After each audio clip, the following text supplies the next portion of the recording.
To me, the significance of that relationship revolves around trust. It revolves around the relationship that they put in you as their person that they can trust. And what we found is people, seniors, they want to get involved. They will start to tell you more about their history, more about their conditions, more about their medications, more about their doctor's relationships.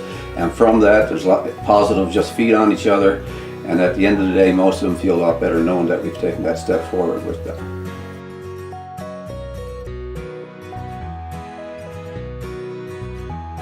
Over the last 20-30 years, what we can do as pharmacists, our scope of practice has changed immensely. As a result of that, the things that we can do for the customer, they're endless. We're doing like med reviews on a regular basis now. We're doing minor ailment prescribing.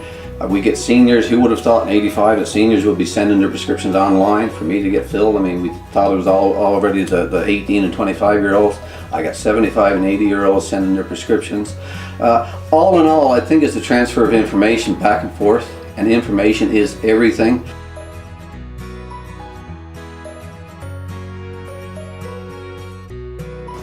Some of the other services that we've got here are prescription delivery, which is great for a lot of seniors where cost is a factor, you know. We got blood pressure checks in the drugstore where we can monitor somebody's blood pressure in between doctor's visits. We get quite a few patients. Sometimes the doctor say, keep an eye on that now for the next week, because one blood pressure reading doesn't cut it. You need a pattern. And most of the time they will come here to get that done.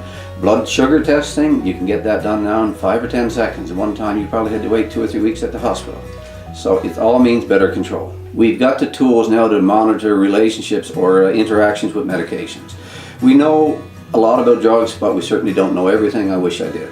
So these tools that are there now can pick up on the slightest things that never existed or we didn't know before. And I will give you one example about in '85 you had a glass of grapefruit juice and you probably took your pill in the morning. There's a lot of medication now, you can't do that anymore because grapefruit juice is bad with a lot of medications and can probably do more harm than good.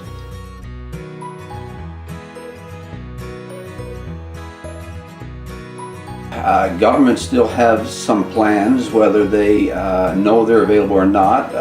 The funny thing about this one is we had a new customer about a year or so ago that came to us, start filling prescriptions, and did not know she was actually covered on the low income plan that the government had, and as a result she was only supposed to pay like 22%, whatever the number was, and through all that 12 months she was paying the full price, and she didn't even know she was covered under the plan, which is kind of funny that would actually happen. The other thing you can do, depending on the cost of medications, is not all medications are the same cost. There's Humphine cholesterol pills, there's lots of blood pressure pills. Sometimes I talk with the physician explaining the financial burden seniors may be facing may lead to a change in medication to get the same job, maybe at a much different or lower price.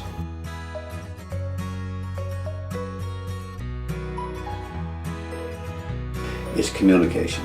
They've got to communicate, and it starts right from the first time that they interact, whether it's with the doctor, whether it's with the nurse, whether it's with the nursing assistant, the pharmacy tech.